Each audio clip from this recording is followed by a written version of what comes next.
Selamat pagi, shalom adik-adik. Pagi hari ini kita akan mendengarkan firman Tuhan. Kakak akan membagikan firman Tuhan tentang belas kasihan. Hati yang dipenuhi dengan belas kasihan. Sama-sama kita buka Alkitab kita di dalam Lukas 10 ayat yang ke-25 dan seterusnya. Yang perikopnya adalah orang Samaria yang murah hati.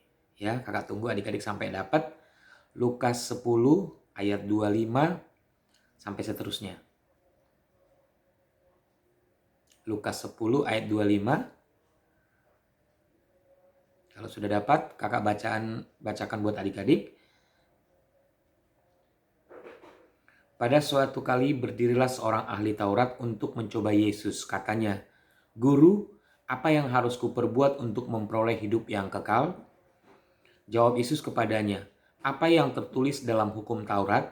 Apa yang kau baca di sana?" Jawab orang itu, "Kasihanilah Tuhan Allahmu dengan segenap hatimu, dan dengan segenap jiwamu, dan dengan segenap kekuatanmu, dan dengan segenap akal budimu, dan kasihilah sesamamu manusia seperti dirimu sendiri."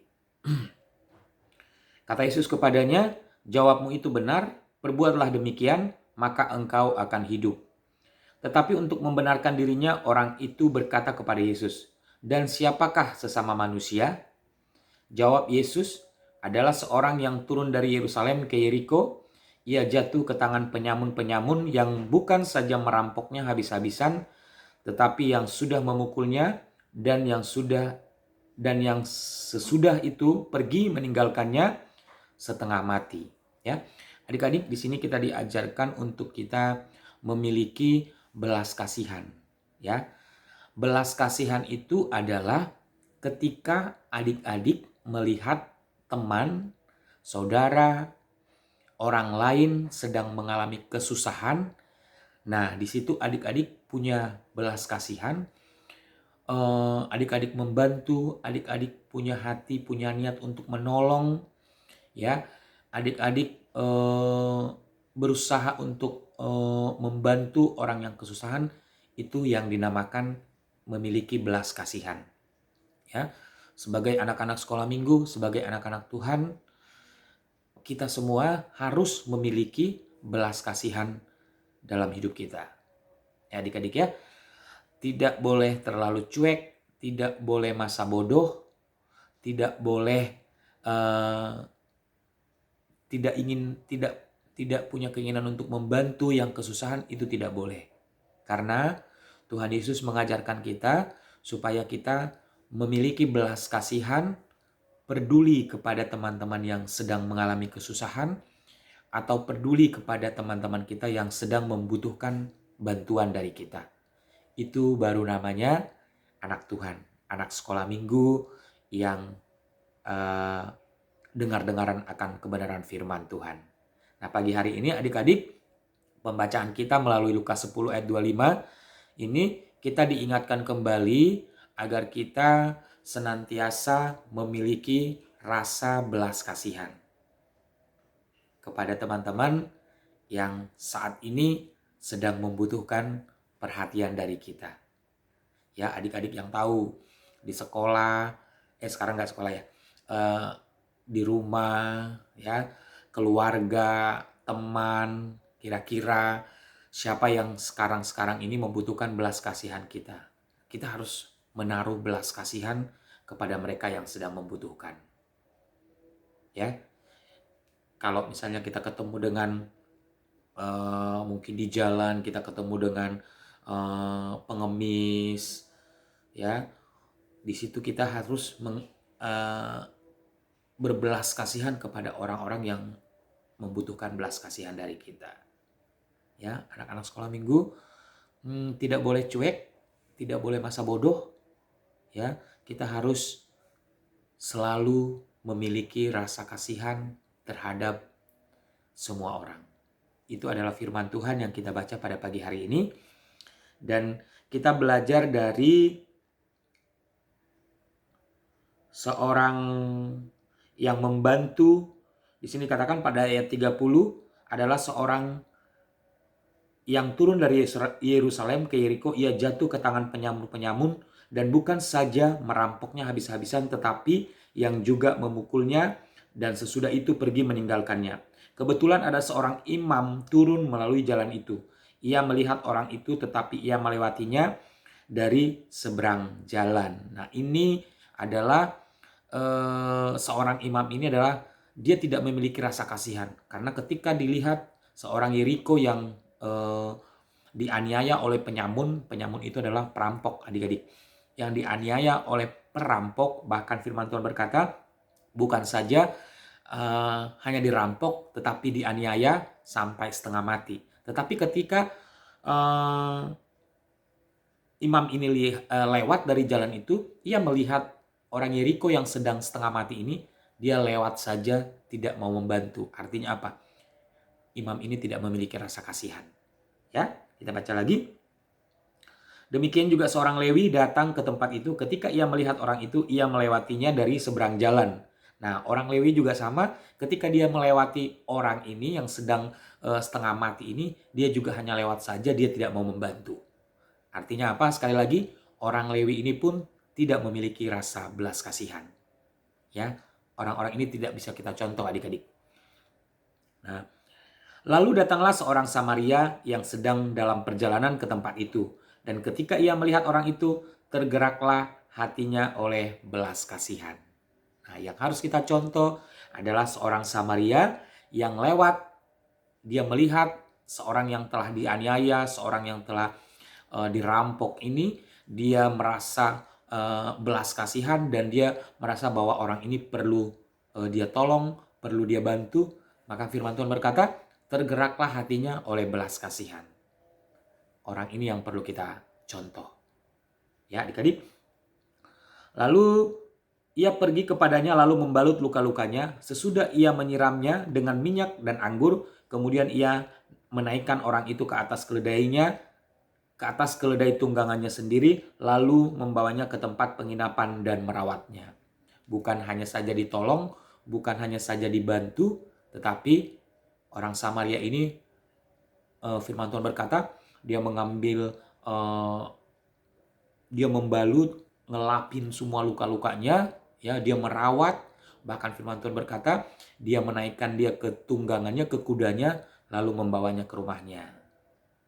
Ya, bukan hanya saja punya belas kasihan, tetapi orang Samaria ini adalah orang yang baik hati. Dia sampai mau merawat orang ini sampai orang ini sembuh. Ya. Keesokan harinya ia menyerahkan 2 dinar kepada pemilik penginapan itu. Katanya, rawatlah dia, dan jika kau belanjakan lebih dari ini, aku akan menggantinya waktu aku kembali. Siapakah di antara ketiga orang ini menurut pendapatmu adalah sesama manusia dari orang yang jatuh ke tangan penyamun? Ya, orang Samaria merasa bahwa meskipun tidak mengenal orang yang dirampok ini, tetapi karena firman Tuhan berkata, kasihilah sesamamu manusia, maka orang Samaria ini adalah orang yang melakukan kebenaran firman Tuhan dalam hidupnya. Sekalipun dia tidak mengenal orang Samaria yang dirampok ini, yang dianiaya ini, tetapi orang Samaria ini tetap digerakkan Tuhan hatinya oleh belas kasihan. Sehingga dia berbuat baik kepada orang yang telah dianiaya, orang yang telah dirampok ini. Ya, adik-adik, kita belajar pagi hari ini, setiap kita harus memiliki hati yang penuh belas kasihan. Dan belas kasihan itu kita harus berikan bukan hanya kepada keluarga, bukan hanya kepada teman, tetapi firman Tuhan berkata, belas kasihan itu kita akan berikan kepada semua orang. Dimanapun kita berada, dimanapun adik-adik berada, adik-adik harus menerapkan, harus memberikan belas kasihan kepada orang-orang yang membutuhkan. Seperti yang dilakukan oleh orang Samaria yang melintas di jalan pada saat dia melihat ada seorang yang telah dirampok, ada seorang yang telah dianiaya. Dia memiliki belas kasihan. Firman Tuhan berkata, tergeraklah hatinya dengan belas kasihan. Dan dia menolong orang itu, dia membantu, dia merawat, dia membawanya ke penginapan, bahkan dia membayar penginapan itu dengan uang yang lebih. Dia bilang, kalau lebih uangnya ambil buat kamu. Gitu, adik-adik. kakak berharap supaya adik-adik semua, khususnya kelas Hope pagi hari ini, dapat memahami, dapat mengerti betapa pentingnya seorang anak Tuhan memiliki belas kasihan dalam kehidupannya. Ya, betapa pentingnya anak-anak sekolah minggu, anak-anak Tuhan harus memiliki belas kasihan yang akan diberikan kepada semua orang yang membutuhkan belas kasihan itu. Ya, contoh yang sangat kita tahu selama ini, ya, yang punya belas kasihan kepada kita adalah Tuhan Yesus yang telah mati menyerahkan dirinya untuk menebus dosa kita. Itu adalah teladan yang Tuhan Yesus berikan kepada semua yang percaya kepadanya agar mereka dapat meneladani belas kasihan Tuhan Yesus kepada manusia, dan hal itu juga yang harus kita lakukan kepada semua orang. Ya, adik-adik, puji nama Tuhan. Kakak hanya membagikan hal ini pagi hari ini. Mari kita renungkan firman Tuhan. Mari kita kembali mengingat apakah selama ini kita selalu punya belas kasihan kepada orang-orang yang membutuhkan. Ya, apakah kita selama ini hanya seperti orang Lewi, apakah seperti imam yang ketika mereka melintas di jalan, mereka melihat ada seseorang yang memerlukan belas kasihan dari mereka, tapi mereka tidak tergerak untuk membantunya. Apakah seperti itu? Hanya adik-adik yang tahu. Tapi pagi hari ini, kakak berharap supaya kita semua yang mendengarkan firman Tuhan ini, kita ingat kembali bahwa kita harus punya rasa belas kasihan. Karena Tuhan Yesus sudah terlebih dahulu mengasihi setiap kehidupan kita. Amin adik-adik. Puji nama Tuhan. Tundukkan kepala. Kita akhiri firman Tuhan pada pagi hari ini. Kita berdoa. Terima kasih Tuhan, kami bersyukur buat pagi ini. Berterima kasih buat kebenaran firman-Mu. Engkau mengajarkan kami untuk kami boleh kembali diingatkan agar kami dapat senantiasa mempunyai belas kasihan, dan kami boleh membantu, kami boleh menolong, kami boleh berbuat baik kepada semua orang yang memerlukannya Tuhan. Terima kasih atas kebenaran firman-Mu. Sekali lagi kami minta ajarkan kami, kelas Hope, anak-anak-Mu yang mendengarkan video ini pada pagi hari ini, untuk kami dapat menerapkan belas kasihan-Mu, belas kasihan itu kepada semua orang. Terima kasih Tuhan. Terima kasih Yesus atas kasih-Mu bagi kami, atas kebaikan-Mu bagi kami, melalui kebenaran firman-Mu pagi hari ini. Terpujilah nama Tuhan. Di dalam nama Yesus kami sudah berdoa dan kami bersyukur. Haleluya. Sama-sama kita katakan amin. Puji nama Tuhan. Sampai bertemu nanti minggu depan di ibadah sekolah minggu berikutnya. Tuhan memberkati kita semua.